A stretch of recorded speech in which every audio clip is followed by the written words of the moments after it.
Alright, welcome back to 2K15 Universe. I am Jitch and you are watching Friday Night SmackDown. The following contest is scheduled for one fall. Making his way to the ring, from no place in particular, Scorpio. Rob Scorpio is still a member of SmackDown after the Season 5 draft has begun. Well, has ended actually. He'll be remaining here on SmackDown, and here tonight he is G'd up, he's ready. And unfortunately, he's changed his theme again. I might just have to stick with this one because he's changed too many times. But he's got an interesting opponent coming his way here tonight. Recently drafted back to SmackDown, it's Dolph Ziggler. And approaching the ring, from Hollywood, Florida, weight 213 pounds, Dolph Ziggler. Oh, we finally don't have to look at Dolph Ziggler's full diaper anymore. God, I hated his character model in 14 so much. I never really spoke about it because I feel like sometimes I go on about things a little too much and it gets annoying. But I really, really hated his character model in 14. Specifically the gear. Like, the rest of the character was fine. It's just those trunks, man. Why do he look like he shit himself? Anyway, Rob Scorpio, I shortened it down. Rob Scorpio is set to face off against Dolph Ziggler here tonight, and Ziggler obviously recently being separated from his former partner, The Miz now, who is over on Raw still. But Dolph Ziggler is looking to make a fresh start here on SmackDown, and obviously, you know, the W Championship still in possession by Dean Ambrose, who is the top guy here on SmackDown, and the Intercontinental Championship held by Andre the Giant. I do wish Dolph a lot of luck here on SmackDown, as I do a lot of the new signees here, because this is going to be a very difficult brand to, I imagine, get your hands on championship gold too easily. But what is your career if not a challenge? It's the first time I've seen this version of Scorpio since I built this. I made this character back, I think, before I'd even recorded the Royal Rumble. Ref, please. Ref, please. Jeez, stop. But yeah, I gotta be honest, looking at it, I think I'm happy with it still. I think I prefer this look to how he looked last season.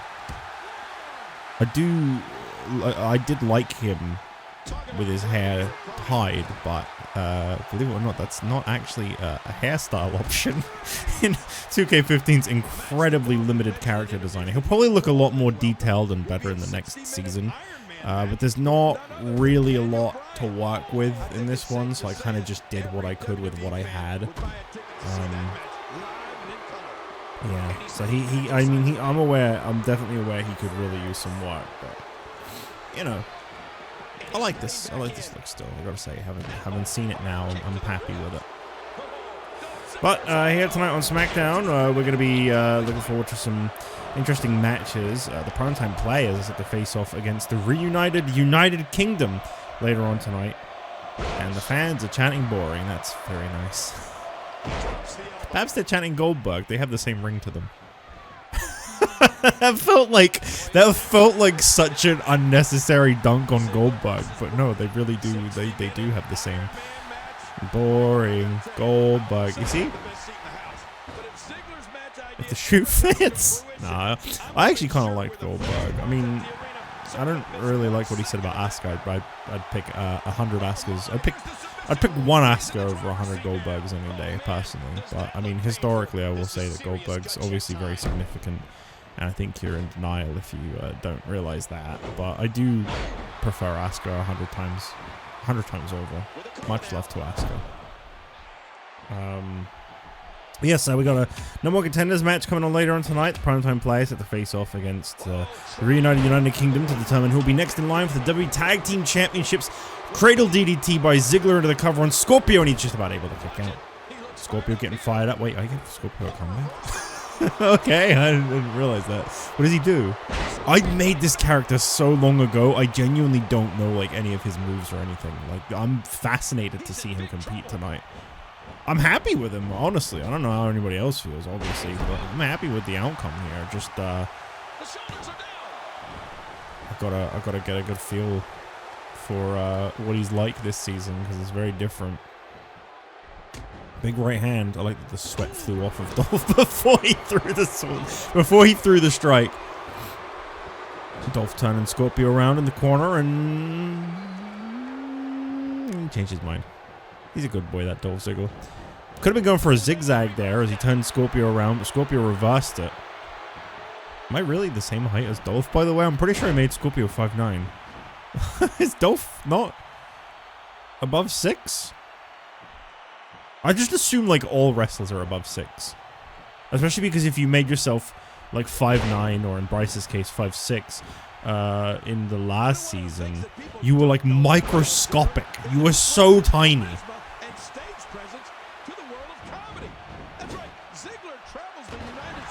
Kick to the midsection. Scorpio, he's going up. Oh, moonsault. That was pretty smooth.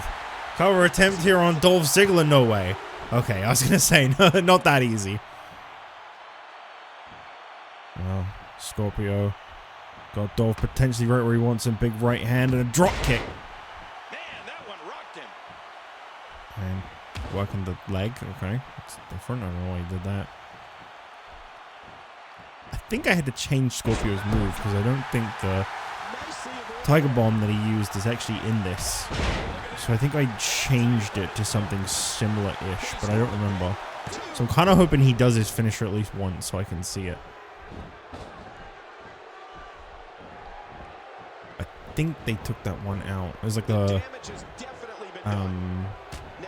where he hooks both the arms and then he like kind of lifts them into a power. No, suplex lifts. He lifts them into a power bomb by hooking their arms. I don't think that's in this one. Oh! Leaping elbow. That was very Dolph Ziggler-esque. And again, hitting Dolph with his own kind of move 3 times. As I say, don't do it a 4th time now. Come on. End of the ring post. This match getting heated right here. Yes, up next, though, we got the newly crowned hardcore champion, Fandango, set to face off against Ryback's new partner, Axel, who you may remember as Michael McGillicuddy a few seasons back. He's made his return here tonight as Axel, officially part of SmackDown. And apparently him and Ryback have been hitting it off real well. So he's competing on Ryback's behalf against the new hardcore champion, Dolph Ziggler. Gee, easy now. I guess getting revenge on Scorpio for the elbow drops he was delivering. Dolph Ziggler really trying to get a point across. Jeez. So many elbow drops. I guess just showing him how it's done. And that's it. Couldn't take any more. Dolph Ziggler just absolutely went nuts with those elbows.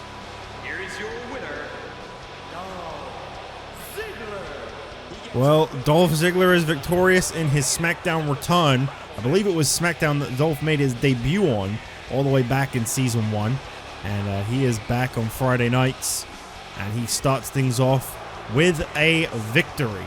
As we move on up next, we welcome back Axel as he faces off against my man, the new hardcore champion, Fandango.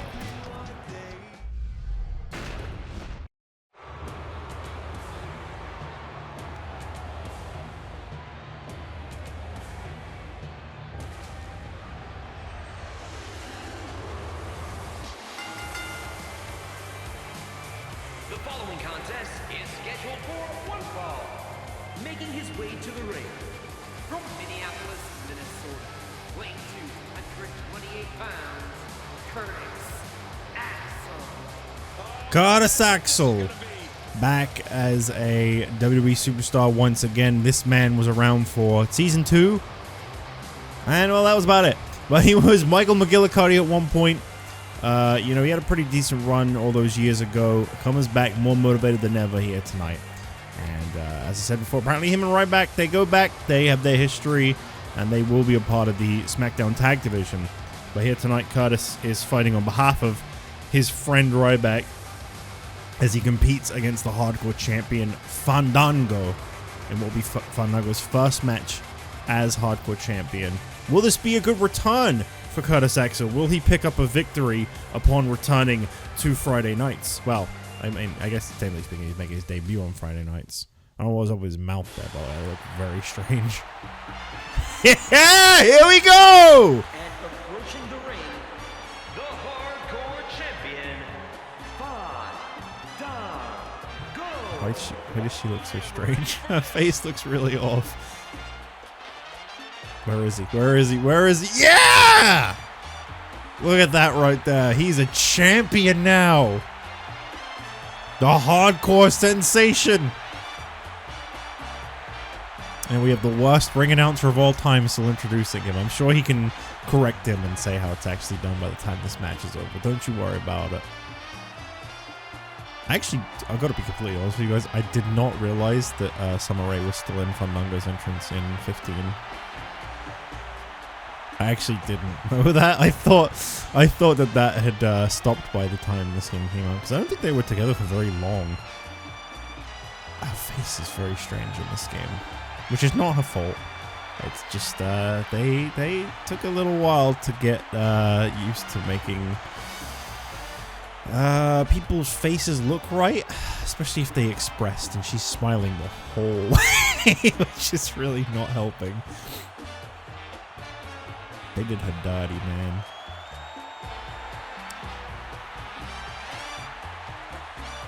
Yeah, boy. Well, I did say he would be the next Hardcore Champion, and at WrestleMania he absolutely was. He made it through that 4-way matchup. I popped so big. That's got to be one of my biggest reactions of all time in this series. Oh, man.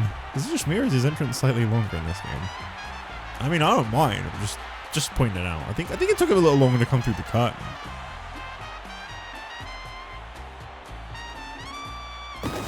Oh, yeah. What a sight. Hardcore Champion.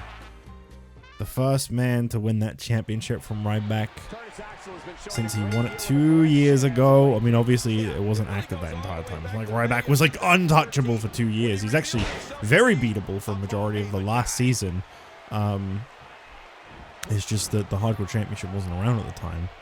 I want to say Fandango has Rob Scorpio to thank. You're welcome. Because he was the one that challenged Ryback to bring back the Hardcore Championship. And that's the reason that is here on SmackDown now. Yes, at WrestleMania, Fandango overcame Scorpio, Ryback, and Wade Barrett to become the Hardcore Champion. And I guess things might work out for Barrett in the long run, because he's back together with William Regal up next. And they could be the next WWE Tag Team Champions for all we know. I tell you, between the Primetime Players and the United Kingdom,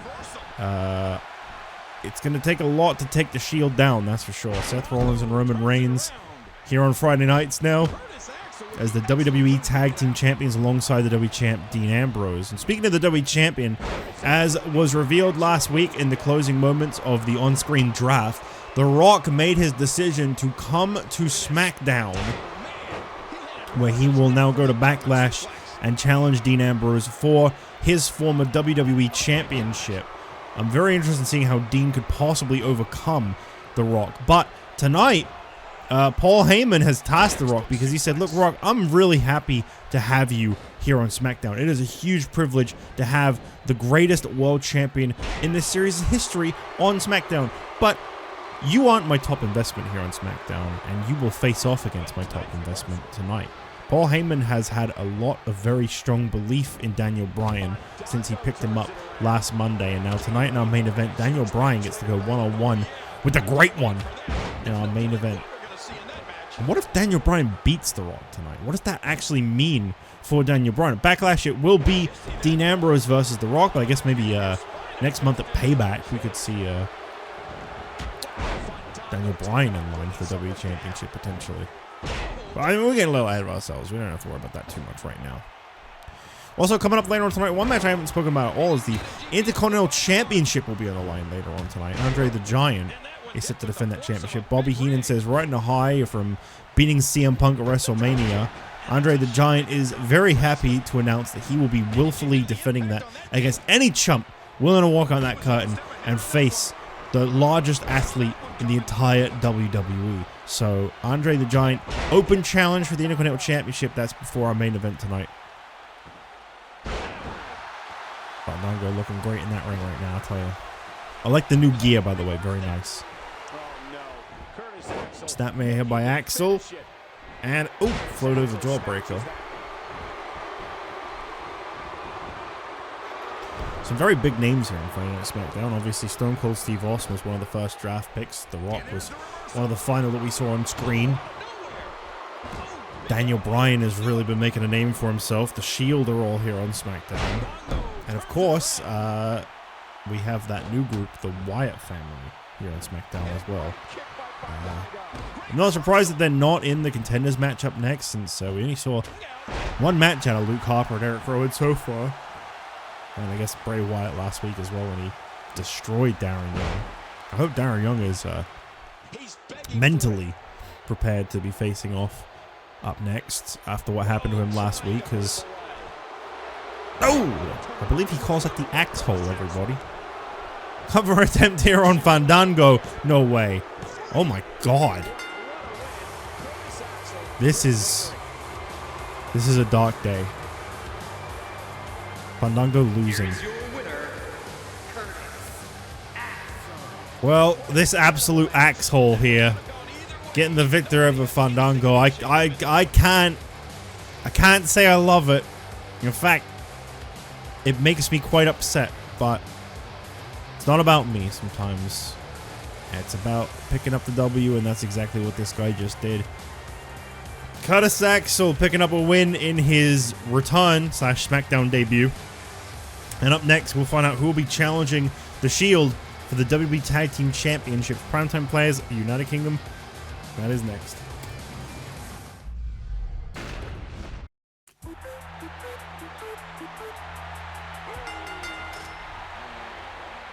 The following tag team contest is scheduled for one fall.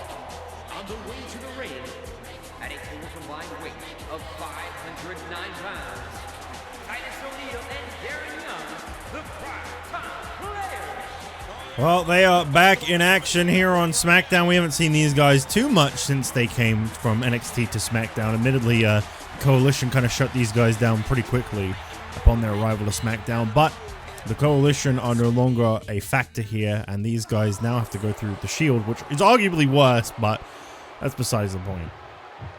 And their opponents first, representing the United Kingdom from Preston, England, weighing 246 pounds, Wade Barrett. Bad news, Barrett, Wade Barrett, whatever the hell you want to call him. Apparently, we're introducing him as Wade Barrett, but his nameplate says Bad News Barrett, so I don't know.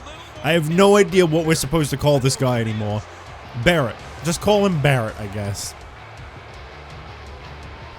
And I tell you, this guy really was off to a strong start upon coming into SmackDown, but unfortunately, it seems like every time he gets a championship opportunity, he comes up a little short in that regard. Well, here tonight, Barrett introduces back his former tag team championship partner.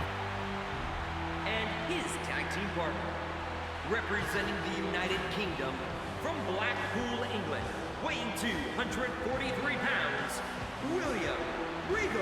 This could be a real game changer for Barrett. These two former World Tag Team Champions, they're the only part of the United Kingdom that never turned against each other. We saw Sheamus obviously go a little mad with power and get kicked out of the group and have his issues. We saw Drew McIntyre get turned against back when Sheamus was still in charge. But these two, right up until Regal made his exit, they were always on the same page. They always saw eye to eye. In fact, let me quickly catch you up with William Regal here. One moment. I'm pretty sure that, yes, they were a team right up until the exit. I think they had a match against each other, technically speaking, but I think Regal decided to leave afterwards.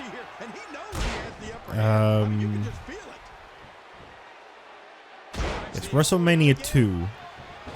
Barrett's European Championship was on the line. And Regal was the first man eliminated and decided to take some time away after that. We haven't seen Regal since season 2, as a matter of fact. It's been quite some time since his last match was, WrestleMania 2, April 3rd. That was the last time we saw Regal compete. April 3rd, 2011. It's been 2 years.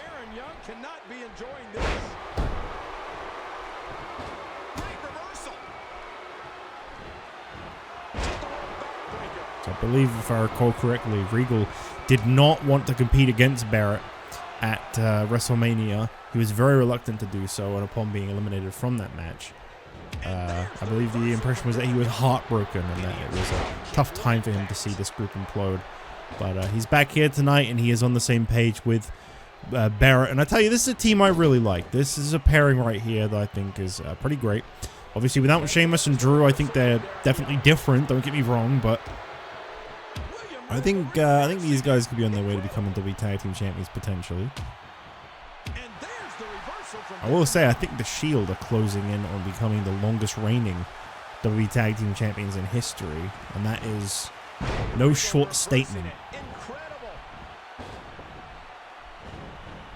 Darren Young looking to make the tag out to Titus. The real deal.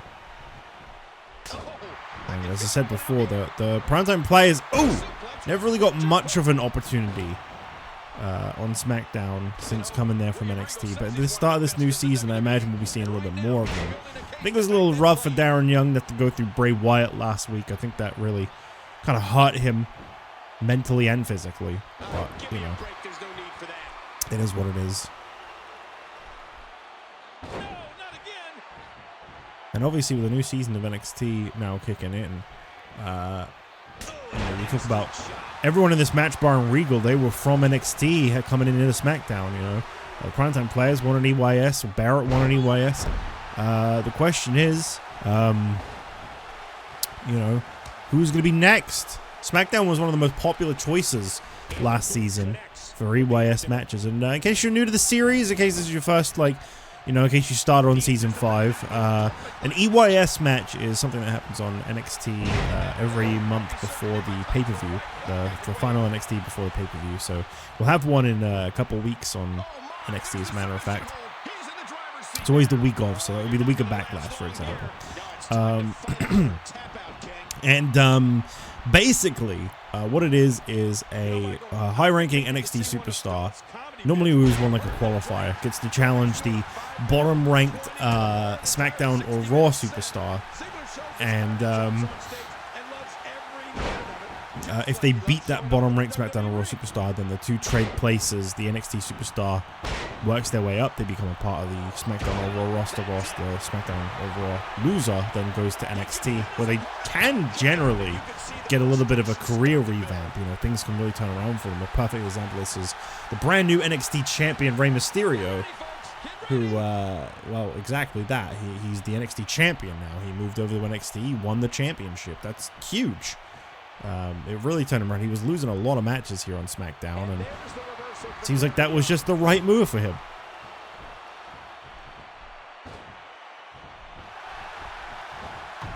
Good teamwork there by Barrett and Regal. That was almost like a tag team move, how smoothly it went from one to the other. Darren Young spots the opening. Young with Barrett on the ropes. What is he doing? He keeps doing that. I take it the AI is not very good at doing leaned on the ropes OMG moves, maybe, because I think that's what he's trying to do. I think he's trying to do the apron suplex thing that Darren Young does.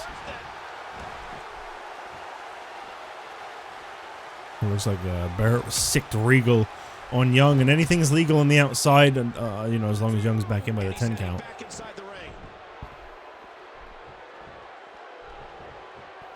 Yeah, I believe a lot of people. Oh, gut check. Oh! Finish a move of Darren Young into the cover right in front of Regal, though. No way is that winning the match.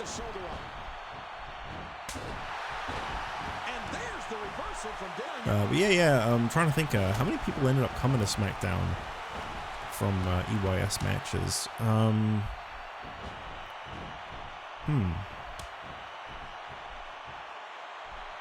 feel like there was a lot, but right now I can't really remember any. Oh, Northern Light suplex, got both arms hooked there, cover, and only a one. In 18 languages, in over 110 countries. The very first EYS winner was Dusty Rhodes. He challenged Rob Scorpio. He lost. Oh. Hook on the leg. I believe he calls this the Regal Plex. Into the cover. Only a two. Darren Young really took his time getting in the ring, didn't he? Titus O'Neil turn around and Regal catches him. Oh, belly to belly by Titus though.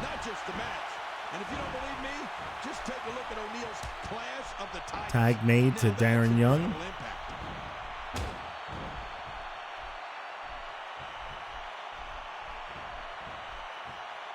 Yeah, we see Primetime Players, they won an EYS together. Oh, I'm still on this, by the way. Barrett won an EYS. Andre the Giant chose to come to NXT after chose to come to SmackDown after leaving NXT. Rick Rude is another one that came here to SmackDown from NXT.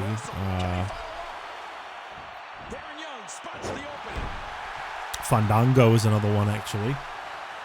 Yeah, I feel like SmackDown was the majority choice for superstars.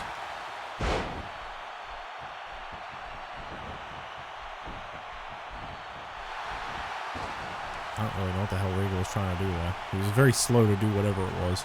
Center of the ring now. Northern Lights suplex by William Regal. Again, covers the arms of Darren Young. Smart move, but still not enough.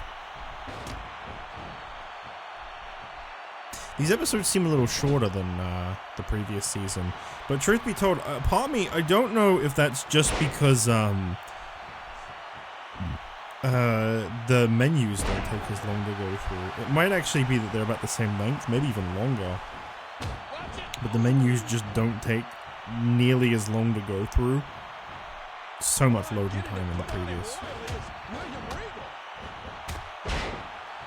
Titus is in, and I feel like Titus really hasn't had a lot of time in the ring, so this could be a pretty big one for the Primetime Players. This could be exactly what they need.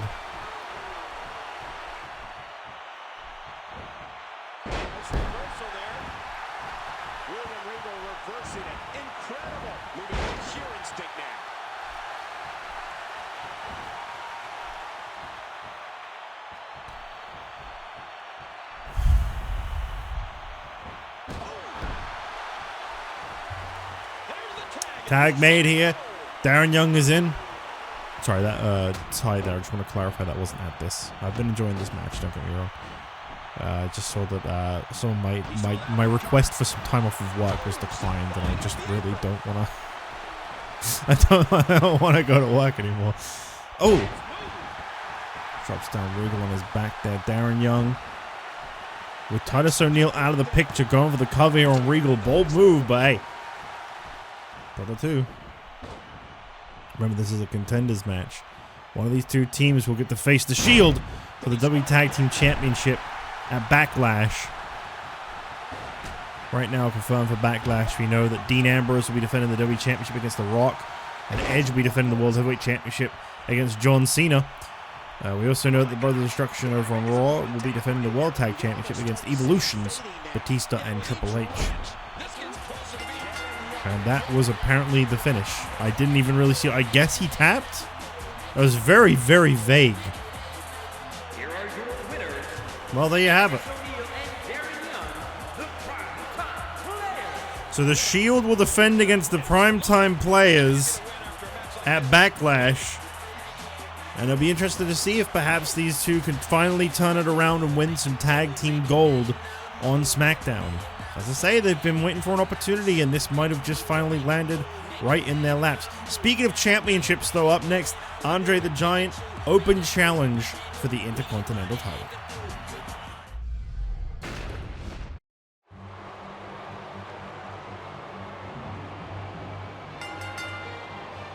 The following contest is scheduled for one fall and is for the Intercontinental Championship. Making his way to the ring, accompanied by Bobby the Brain Heenan. From Grenoble in the French Alps, weighing 476 pounds, he is the Intercontinental Champion, the 8th wonder of the world, Andre the Giant. I don't want to sound really ignorant, but when did Andre ever wear a blue singlet? I know he wore blue trunks at one point, but I thought when he switched to the singlet it was black. Also, what's up with this strap? I don't feel like I've seen this Andre gear. I probably watched the match that this model is based on, but I don't remember him wearing this. Still, there he is. The man who defeated CM Punk at WrestleMania 4. Andre the Giant, successful, dominant, defending champion. And here tonight, Bobby Heenan has said this man's feeling so confident he'll take on anyone brave enough to set foot in the ring and face him. Oh!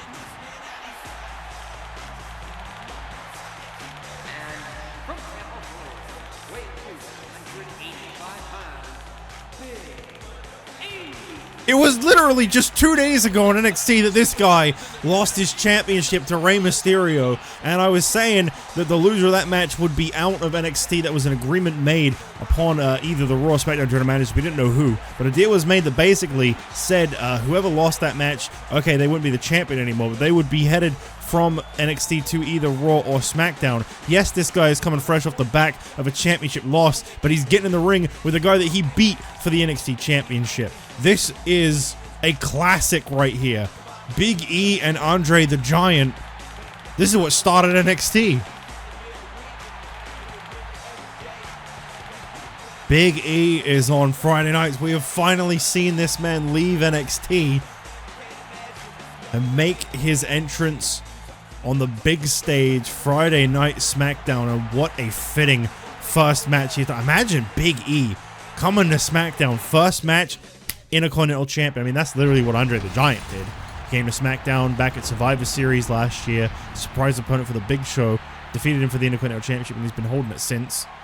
We're about 5 months deep into Andre the Giant's Intercontinental Championship reign. He's had some good defenses, but this is his match. This is what it was all about back on NXT. If you weren't watching last season when NXT began, this was the highlight. This was the center focus of NXT, and it always baffles me to see Andre the Giant's size difference. You know, you look at Big E, you see an absolute freak of nature in that ring, but oh, Andre the Giant is just something else.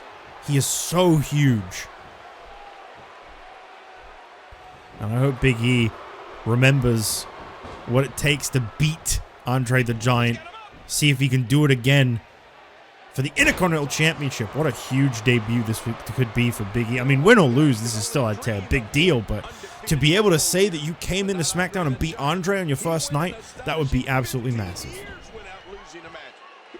And I was talking about how SmackDown is a popular choice for NXT superstars to seem to go to. It looks like that has remained the same here. I think he's using his forearms. I don't like his fists, but he's getting him across the face, pretty vicious. And do not underestimate Big E just based off of the size difference between these two in terms of height. I'll tell you, Big E got to be the most jacked guy on the SmackDown roster since Big Papa Pump left.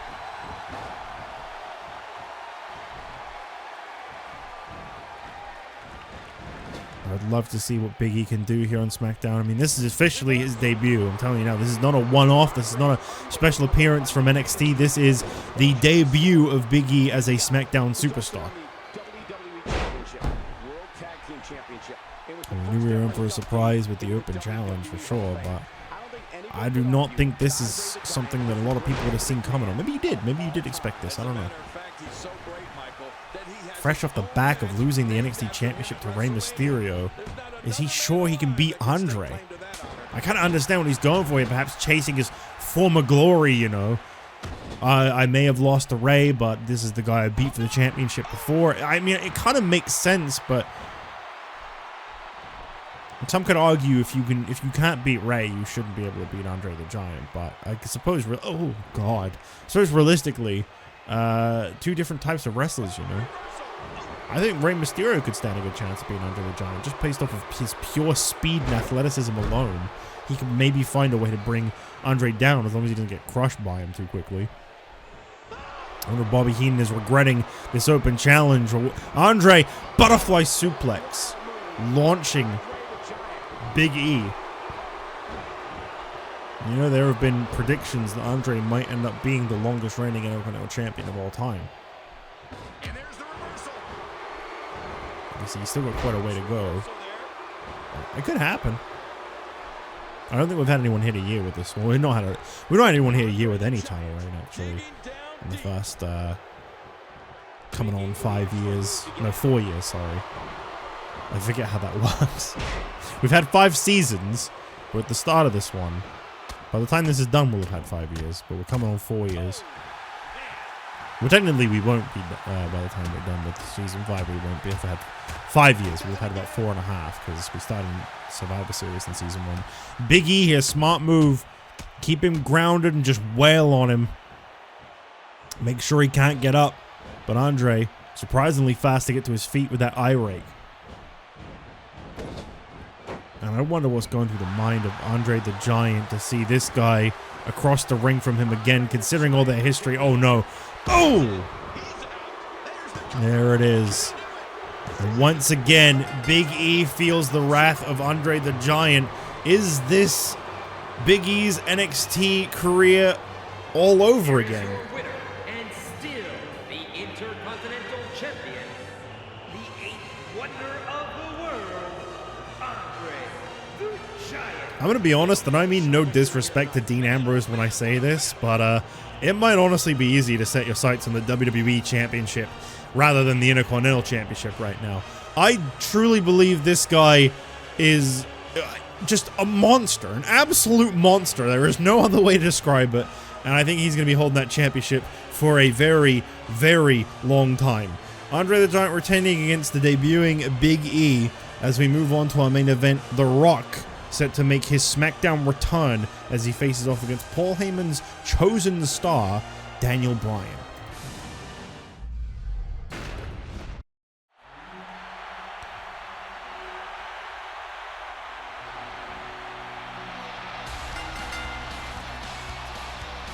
The following contest is scheduled for one fall. Making his way to the ring from Aberdeen, Washington, weight 210 pounds, Daniel Bryan.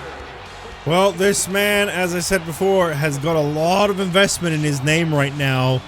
Paul Heyman, the SmackDown general manager, really thinks that this is a huge get. He has been believing in Daniel Bryan big time. And to be fair, Daniel Bryan did win Paul Heyman 2 SmackDown draft picks. He beat Chris Jericho on Raw on Monday, and then he beat John Cena on SmackDown on Friday. He won 2 back-to-back matches, and he beat the man that won the Royal Rumble at the start of the year, and then he beat the man that was just World Heavyweight Champion going into WrestleMania. I understand why Paul Heyman has got such high hopes for Daniel Bryan. If Daniel Bryan can beat The Rock here tonight, the longest reigning WWE champion in history, then there is absolutely no doubt in my mind that Paul Heyman's beliefs in this guy are justified.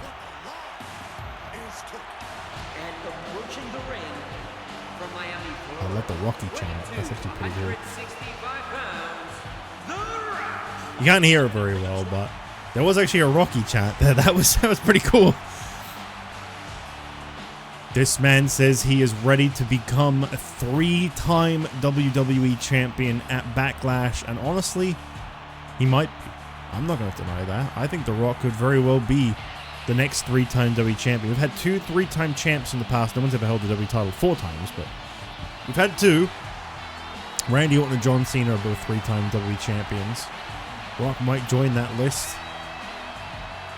Dean Ambrose is definitely in for an extremely tough challenge at Backlash. But I'm telling you, Dean Ambrose, that guy's a loose cannon. He's nuts. And I don't think he's afraid of anyone. I mean, at WrestleMania, he now holds a victory over Stone Cold Steve Austin and Chris Jericho in a triple threat. But this is the great one. This is the top dog. This is the man that Season 4 was all about for such a long time. Last year at WrestleMania 3, The Rock ended JBL's record-setting reign as WWE Champion in the main event. He then went on to hold the championship for 210 days and only lost the title on a Money in the Bank cash-in by Randy Orton, who didn't even go on to hold the title for very long, truthfully. And The Rock, ever since, you know, we haven't seen him too active in competition. Rock, I hear, is feeling very positive about this shift here to SmackDown. He says that he'd accomplished all he needed to over on Monday nights. He'd beaten that roster, you know, every single week. He'd torn through that roster pretty much entirely. And he is interested in the change of game that is coming here to SmackDown. But I will say this, truthfully, a lot of the top dogs here on SmackDown, they were the top guys on Raw too. Stone Cold Steve Austin is here, The Shield are here. Daniel Bryan, I mean, admittedly, he wasn't a top guy on Raw, but he certainly seems to be here on SmackDown. This is dangerous. Reversal. The Rock connecting there with a kick. Stomps to the midsection, The Rock lifting Daniel Bryan up. I wonder if Bryan will have any regrets about getting in the ring with The Rock, or if he'll be able to wow us all and beat The Rock. As I said before, this is definitely an unlikely story for Daniel Bryan, but that doesn't stop this guy. He seems to feed off of that doubt at the moment. I truly did not believe that Daniel Bryan would be able to defeat John Cena last week on SmackDown in a draft match, but he did. He saw that one coming.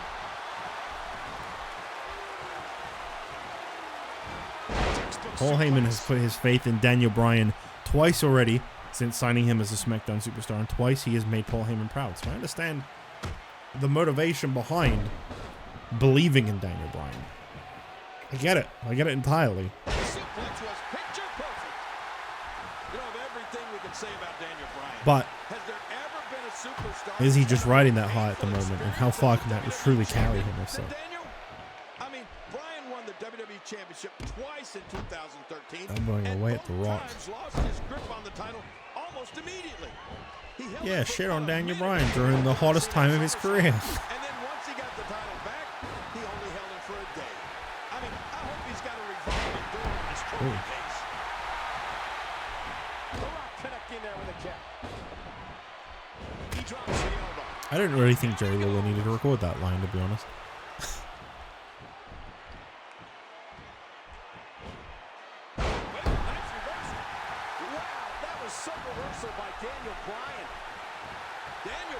We've still got 2 more SmackDowns before we reach Backlash. Right now from SmackDown, we know that Edge, sorry, that's Raw. Dean Ambrose will defend the WWE Championship against The Rock, and The Shield will defend the tag titles against the Primetime Players.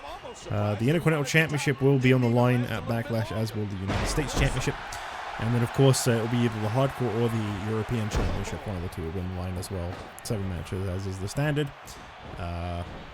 So Andre the Giant will be due to defend that championship again at Backlash, but after beating Big E tonight, I don't know who's crazy enough to step up and challenge him at Backlash. Unless Big E gets another opportunity, I don't know. Truthfully, I don't think Big E got off to a hot enough start here tonight on SmackDown to immediately warrant an opportunity, and that's it with a lot of respect for Big E. Diving headbutt across the chest of The Rock, center of the ring. Daniel Bryan goes in for the cover. This would be so big. Oh, I thought that was I genuinely thought that was 3. Oh my God.